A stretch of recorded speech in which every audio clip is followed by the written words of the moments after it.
Bonsoir, je suis très heureuse de vous retrouver pour une nouvelle semaine d'information. À la une de cette édition, la guerre entre Israël et l'Iran devient une réalité depuis l'attaque menée par Tel Aviv le 13 juin dernier. Nous ferons un point détaillé dans ce journal. Nous reviendrons ensuite sur les réactions contre l'immigration en Irlande du Nord après l'agression sexuelle d'une adolescente par 2 Roms. Et puis nous reviendrons en France pour revivre la manifestation parisienne contre l'euthanasie organisée samedi par Florian Philippot. Une nouvelle guerre pour Israël. Après la Palestine et le Liban, Tel Aviv a ouvert un front face à l'Iran, prétextant une menace nucléaire. Olivier Frère-Jacques. Des missiles balistiques sur Tel Aviv, Haïfa et d'autres grandes villes israéliennes. L'Iran poursuit sa riposte à l'agression israélienne du 13 juin. Le bilan du côté de l'État hébreu était lundi en début d'après-midi de 5 morts et 92 blessés sur son sol. Depuis le 13 juin 2025, l'escalade militaire entre l'Iran et Israël a atteint un point critique, marqué par des frappes réciproques d'une intensité sans précédent. De son côté, Israël a poursuivi ses bombardements sur Téhéran, affirmant cibler des centres de commandement des gardiens de la Révolution ainsi que des sites stratégiques à Ispahan et Natanz. Le bilan iranien s'élève à 224 morts, dont de nombreuses femmes et enfants, et plus de 1000 blessés, d'après le ministère de la Santé iranien. Cette offensive, initiée par le gouvernement de Benjamin Netanyahou, vise officiellement à neutraliser le programme nucléaire iranien, accusé de menacer la sécurité régionale. Pourtant, à en croire les déclarations de mars du United States Intelligence Community, le IC, qui rassemble 18 services de renseignement américains, cette menace n'est pas réelle. La communauté du renseignement continue d'estimer que l'Iran ne construit pas d'armes nucléaires et que le guide suprême Khamenei n'a pas autorisé le programme d'armes nucléaires qu'il a suspendu en 2003. Le CI surveille si Téhéran décide de réautoriser son programme d'armes nucléaires. Hier, les armes de destruction massive irakiennes, aujourd'hui le programme nucléaire militaire iranien. La justification d'une offensive qui s'inscrit dans une volonté de remodeler la région par Benjamin Netanyahou n'est pas sans risque. Déjà, plusieurs chefs d'État ont pris leur distance avec ce personnage rejeté par une partie croissante de l'opinion dans son pays et qui, demain, pourrait être condamné pour crime de guerre, éclaboussant ses soutiens internationaux, même les plus tardifs et les plus opportunistes.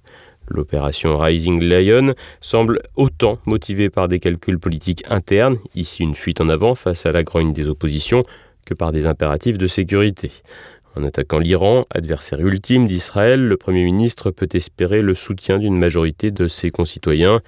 Les frappes israéliennes sur Natanz et Ispahan auraient endommagé des infrastructures, mais les installations souterraines, comme celle de Fordo, restent intactes. Paradoxalement, ces attaques pourraient pousser Téhéran à se retirer du traité de non-prolifération, le TNP, et à accélérer un programme nucléaire. D'ailleurs, il convient ici de rappeler qu'Israël n'a jamais signé le TNP, alors même que l'État hébreu possède un arsenal nucléaire, un fait largement reconnu mais jamais officiellement confirmé, comme a pu le rappeler le spécialiste des relations internationales Bertrand Badi au lendemain de l'agression israélienne. Israël, n'a pas respecté le traité de 1968 et l'AIEA lui a jamais demandé de compte. Israël est doté de l'arme atomique et elle active son programme de production de missiles. Personne ne lui fait la moindre remarque. Alors qu'on sait par parenthèse que le seul pays qui a utilisé l'arme atomique dans l'histoire était une démocratie. Le risque d'escalade pourrait être d'autant plus grand si Téhéran n'a pas suffisamment d'arguments militaires à opposer à Israël. La République islamique pourrait, dans un tel cas, jouer la carte du pire en tentant le tout pour le tout dans une guerre totale, d'autant que, comme a pu le rappeler Bertrand Badi, la guerre a changé de nature. Elle a changé de nature. C'est plus comme l'ancienne attaque qui était purement technique. Là, elle a visé le civil. Elle a visé la population civile. Il y a 80 morts, 80 victimes. Téhéran, de son côté, pourrait voir sa population faire bloc contre l'agresseur. Et alors que les deux ennemis se font face, c'est l'attitude américaine qui est scrutée de près. Donald Trump souffle pour l'heure le chaud et le froid, hésitant apparemment entre un soutien total, qui exposerait ses bases dans la région, et un soutien logistique et médiatique qui ne l'épargnerait pas tout à fait. Le président américain semble pour l'heure avoir été pris de court par son allié israélien, qu'il sommait quelques jours plus tôt de ne pas employer la manière forte. Les autres acteurs internationaux semblent peser peu. Les pays arabes, souvent alignés sur Washington, ne peuvent que condamner l'attaque sans pour autant faire quoi que ce soit, disposant par ailleurs de bases américaines sur leur sol. La Russie, dont les relations sont assez fraîches avec Israël, avec la communication favorable à la Palestine, par Moscou depuis octobre 2023, dispose néanmoins d'une forte présence de russophones dans l'État hébreu et se trouve à la fois proche de Téhéran, ce qui pourrait pousser le Kremlin à tenter de jouer le rôle de médiateur. Emmanuel Macron n'y croit pas, ce qui pourrait rendre la piste crédible. Je ne crois pas que la Russie, qui aujourd'hui est engagée dans un conflit de haute intensité et a décidé de ne pas respecter la Charte des Nations Unies depuis maintenant plusieurs années, puisse être en quoi que ce soit un médiateur. Je pense que c'est la responsabilité collective qui est la nôtre d'essayer de réengager au plus vite un conflit et donc dans un premier temps d'éviter toute escalade et que l'ensemble des protagonistes reviennent à la table des discussions. Le président Macron, qui n'a pas condamné l'agression israélienne, évoquant un droit de Tel Aviv à se défendre, nage en pleine contradiction. Il soutient au Proche-Orient ce qu'il dénonce en Europe. Ainsi, la Russie, qui s'est dit acculée par l'OTAN et l'Ukraine, a déclenché son attaque qu'elle a nommée opération spéciale, là où Israël a lancé une attaque dite préventive. À la voix dans le désert du président français s'est ajoutée celle de la présidente de la Commission, Ursula von der Leyen, complètement alignée sur Tel Aviv. Celle-ci n'a pas non plus condamné l'agresseur. L'Iran ne devrait jamais se doter d'armes nucléaires. Lors de notre entretien avec le Premier ministre Netanyahou, il a décrit la situation dans laquelle nous nous trouvions. Nous étions bien sûr d'accord tous les deux sur le fait que l'Iran ne devrait pas se doter d'armes nucléaires. Sans aucun doute, je pense qu'une solution négociée est la meilleure solution à long terme. Un dialogue mal parti puisque les négociations nucléaires entre l'Iran et les États-Unis prévues le 15 juin ont été annulées, Téhéran refusant tout dialogue tant que les frappes persistent. Le sommet du G7 au Canada, entamé le même jour, peine à trouver une position commune face à ce conflit, illustrant les fractures et les contradictions diplomatiques. Dans les opinions internationales, si l'Iran est souvent caricaturé par ses détracteurs et ne bénéficie pas d'une grande cote de sympathie en Occident, le pays n'en demeure pas moins agressé et Israël se trouve une nouvelle fois, après les attaques contre le Liban, dans un rôle offensif et non pas défensif. Sur ce point, les opinions pourraient évoluer. Ainsi, même l'ancien eurodéputé Daniel Cohn-Bendit ou l'ancien ministre Luc Ferry s'interrogent sur les origines de ces conflits multiples, le fameux 7 octobre. Comment Israël, capable de frapper au cœur de l'Iran, n'a pas été capable de prévoir l'offensive du Hamas. Comment un régime aussi incroyablement informé et soucieux de sa sécurité qu'Israël a pu laisser 1200 Israéliens se faire assassiner? Comment est-ce possible n'avoir pas vu ce qui se préparait pour le 7 octobre? Bien sûr. Avec cette capacité, comment est-ce possible? Après l'Angleterre, c'est l'Irlande du Nord qui s'embrase. Pendant plusieurs jours, le pays a connu de nombreux rassemblements pour protester contre l'immigration clandestine. En cause, l'agression sexuelle d'une adolescente par 2 étrangers roms. Le Point, Renaud de Bourleuf. Un conflit nord-irlandais, version 21e siècle. Depuis lundi dernier, un affrontement entre populations locales et étrangères se joue dans les rues de l'Irlande du Nord. Tout a commencé avec une agression sexuelle sur une jeune Irlandaise de 14 ans par 2 jeunes Roms. Les 2 suspects ont été interrogés par la police avec un interprète roumain. À Ballymena, ville de 30 000 habitants, proche de Belfast, la capitale, une manifestation de soutien envers la victime a été organisée 2 jours après l'agression. Un événement qui a laissé la place à la colère des habitants.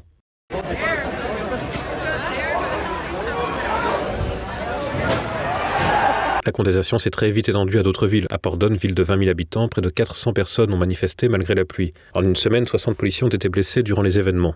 Le président du conseil de police d'Irlande du Nord a dénoncé le racisme de la population. Cette violence est clairement raciste.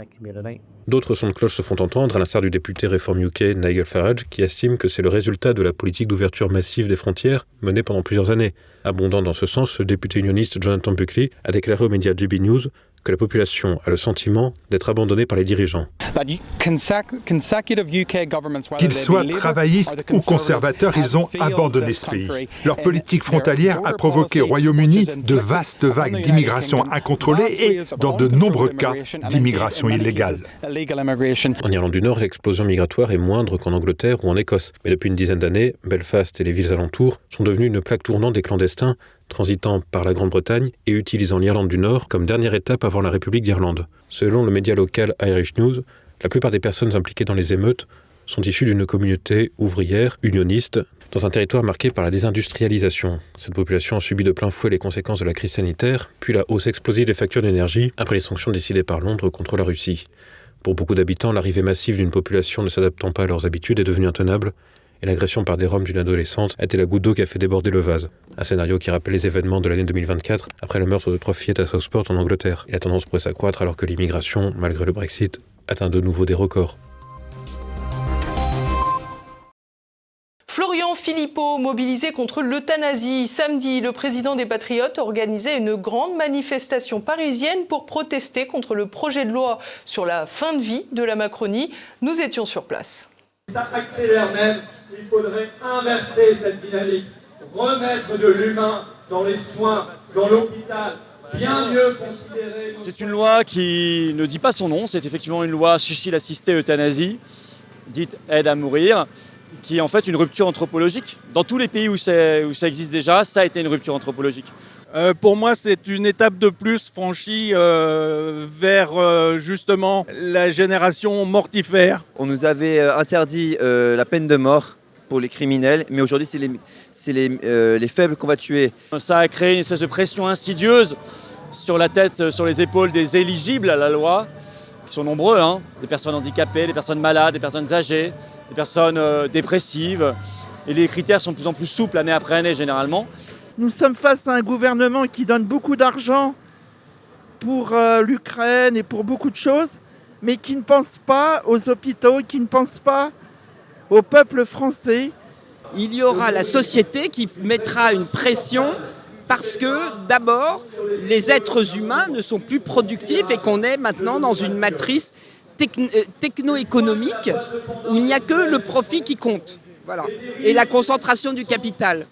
Donc à partir de là, les êtres faibles qui ne produisent pas seront éliminés. Voilà. Ce qu'on croit être une décision personnelle peut être instrumentalisé et être mis en action sur n'importe qui pourrait être une solution au lieu d'être soigné proprement dit. Mais en pratique, ça va être une pression sur les gens.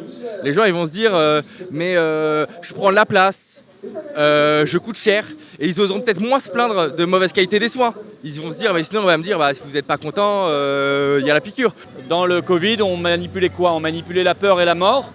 On faisait le décombre macabre tous les soirs à la télévision. Dans cette loi, on continue sur la peur et la mort. Mais dans la politique étrangère, qu'est-ce qu'on mobilise? Toujours pareil aussi, la guerre, la peur, la mort. Loi de compassion, prétendument telle. En réalité, elle est une loi qui est un pied dans la porte.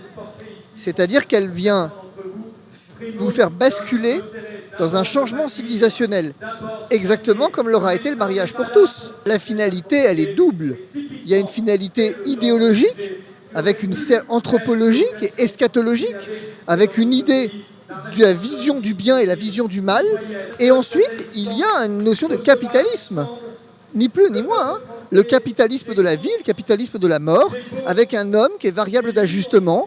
Et au fond, Florian l'a dit, ça coûte moins cher. On a défendu ici une loi d'aide à vivre, en mettant l'accent sur le soin palliatif, sur la médecine de la douleur, sur les aidants, sur les structures d'accueil, sur l'aide aux familles, les personnes handicapées par exemple. Enfin, tout l'inverse de ce qu'ils veulent faire. En plus, il faut que Macron dise la vérité. Il fait ça pour faire des économies. Et passons à présent à l'actualité en bref, en France. Je suis candidate à la candidature dans le cadre d'un rassemblement. Oui, j'assume pour être candidate à la présidence de la République. Clémentine Autain annonce sa candidature à la présidentielle de 2027, un an après sa rupture avec la France Insoumise. À 52 ans, l'ancien député de Seine-Saint-Denis ambitionne d'incarner une gauche unie, ouverte notamment à LFI, tout en se disant favorable à une primaire de gauche. Saluant la victoire d'Olivier Faure au congrès du PS, elle soutient sa stratégie d'union et appelle à travailler sur un projet commun dès le 2 juillet avec Lucie Castet pour proposer une candidature commune en vue de 2027. Avec François Ruffin et Jean-Luc Mélenchon, les candidatures se multiplient pour la prochaine présidentielle et toutes émanent de la galaxie insoumise. Ni bracelet, ni légion d'honneur. Le journal officiel a publié dimanche l'exclusion de l'ancien président de la République de la décoration qu'il avait reçue après sa condamnation à 1 an de prison ferme pour corruption dans l'affaire dite des écoutes. Il perd également l'Ordre national du mérite. Au secours de l'ancien chef de l'État, son épouse Carla Bruni et son fils Louis Sarkozy. Plusieurs figures des Républicains ont également considéré que cette nouvelle était une honte. Ces décisions sont pourtant automatiques et prévues par les textes. Du côté de l'intéressé, on s'est contenté de rappeler que la Cour européenne des droits de l'homme devait encore statuer sur le recours déposé par son avocat. La Macronie veut remettre au garage 2 400 000 automobiles. Demain, mardi, le projet de loi contenant la suppression des zones à faible émission, dites ZFE, sera voté à l'Assemblée nationale. Les députés du groupe Ensemble pour la République ont annoncé refuser de soutenir le texte afin de maintenir les ZFE. Rappelons que ce dispositif vise à exclure de nombreuses agglomérations les véhicules jugés trop polluants, notamment à Paris, Lyon, Montpellier et Grenoble, un véritable problème pour les personnes résidant en périphérie, ayant besoin de se rendre en centre-ville et n'ayant pas les moyens d'acquérir un nouveau véhicule. Luca De Meo lance le mercato du CAC 40 avec de bons résultats acquis chez Renault et ses 7,5% de marge en 2024. Le directeur général du constructeur français rejoint le géant du luxe Kering. Une nouvelle qui plonge les salariés de Renault dans l'incompréhension et l'inquiétude. En témoigne la baisse de l'action du groupe qui perd 6,3% ce lundi, tandis que Kering a enregistré une hausse de près de 10%. De quoi laisser entendre que son arrivée dans le luxe après une carrière exclusivement consacrée aux voitures n'inquiète pas les marchés. Renault reste donc un peu en panne alors même que Luca De Meo avait annoncé un plan stratégique nommé Futurama. Le successeur à la tête de la marque aux losanges ne devrait pas tarder à être connu. Ce lundi matin, plus de 530 000 lycéens ont commencé les écrits du baccalauréat 2025 par l'épreuve de philosophie. Les candidats ont fait leur choix entre 2 sujets de dissertation et une explication de texte. Pour les séries générales, les sujets étaient les suivants. Notre avenir dépend-il de la technique ? La vérité est-elle toujours convaincante ? Ou un extrait de Théorie de la justice de l'auteur américain John Rawls. Les élèves des filières technologiques avaient quant à eux le choix entre sommes-nous libres en toutes circonstances ? Avons-nous besoin d'art ? Ou un extrait de Théorie des sentiments moraux de l'auteur britannique Adam Smith. Les épreuves de spécialité se tiendront ensuite de mardi à jeudi. Le moment redouté toute l'année par les terminales est enfin arrivé malgré une ampleur certes moindre depuis la réforme Blanquer. En effet, ces épreuves terminales représentent 60% de la note finale tandis que le contrôle continu pèse 40%. La véritable inquiétude est finalement le fonctionnement de la plateforme Parcoursup. Les candidats ont d'ailleurs jusqu'au 10 juillet pour répondre à leur demande d'admission. Et l'on poursuit avec l'actualité internationale. L'Ukraine de la mort à la ruine. Dans la droite lignée des échanges organisés à Istanbul début juin, les restitutions de dépouilles de soldats par Moscou se poursuivent. Après les 1212 corps acheminés en Ukraine mercredi, 2 convois de 1200 autres soldats morts au front chacun ont suivi. En tout, 4812 dépouilles ont été reçues. Comme TVL l'a déjà expliqué, cette opération est redoutable pour l'Ukraine à 2 titres. D'abord, elle est à comparer aux 27 dépouilles de soldats russes rendues par Kiev, de quoi laisser entendre que les pertes humaines sont assez disproportionnées et éloignées des chiffres brandis dans les médias occidentaux. Ensuite, les dépouilles rendues aux familles vont aussi permettre d'enclencher les dossiers de dédommagement. Ces 4812 soldats morts représentent donc une dépense à prévoir pour Kiev de plus de 2 milliards de dollars. L'ONU est nue face aux coupes financières du secteur humanitaire. L'Organisation des Nations Unies révise drastiquement son plan d'aide mondiale pour 2025, passant de 44 à 29 milliards de dollars pour cibler 114 millions de personnes. Cette réduction annoncée par le Bureau de la coordination des affaires humanitaires lundi résulte notamment de la décision de Donald Trump de couper ou réduire l'aide financière américaine, principal donateur mondial. D'autres pays donateurs ont aussi diminué leur contribution alors que les crises s'intensifient au Soudan, à Gaza, en République démocratique du Congo ou en Birmanie. Leçon de fermeté ou erreur judiciaire. Un Français de 34 ans, Tom Félix, est jugé en Malaisie pour détention et trafic de stupéfiants. des accusations qu'il conteste. Arrêté en août 2023 à Langkawi, où il s'apprêtait à ouvrir un restaurant, il risque la peine de mort. Lors de son arrestation, la police a saisi plusieurs centaines de grammes de cannabis dans la maison qu'il partageait avec son associé malaisien. Le procès, qui a débuté lundi devant la haute cour criminelle d'Alor-Setar dans l'état de Kedah, au nord de la péninsule malaise, a été suspendu jusqu'à mardi pour des raisons procédurales. Les parents de Tom Félix, reçus par Emmanuel Macron le 30 mai, dénoncent ses conditions de détention et clament son innocence. Et voilà, nous approchons de la fin de cette édition. Dès à présent, retrouvez Politique et Éco. Pierre Bergerot reçoit l'économiste Bernard Monod pour évoquer le stock d'or de la Banque de France comme bouclier contre la banqueroute qui se profile avec les guerres. Vous parliez de la servitude, oui, la servitude, elle passe effectivement par le chaos. Tout le chaos que l'on voit, en particulier depuis les deux mandats de Macron, quoi qu'il touche, ça se transforme en problème, en scandale, en chaos, que ce soit social, économique, financier, etc. Moral, bien sûr, oui, moral, vous avez raison de le dire, parce que moi, j'ose prononcer le terme d'antéchrist quand on voit l'ouverture des Jeux Olympiques, les blasphèmes et les profanations contre l'Église catholique qui n'avaient rien à faire dans la fête qui constitue l'ouverture des JO, la clôture aussi, hein, avec le recours au cavalier de l'Apocalypse, Marie-Antoinette avec cette le fameux banquet païen. C'est ça, qui faisait référence à la Seine.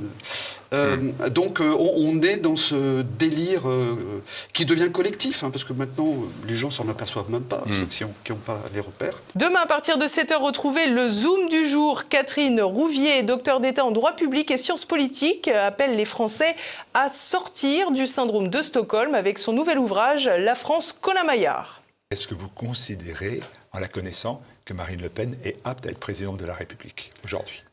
Alors, je crois qu'elle l'est, avec tout de même un bémol, c'est que je vois que ça a été comme ça depuis le début. Malheureusement, elle ne s'entoure pas toujours de gens qui la conseillent bien.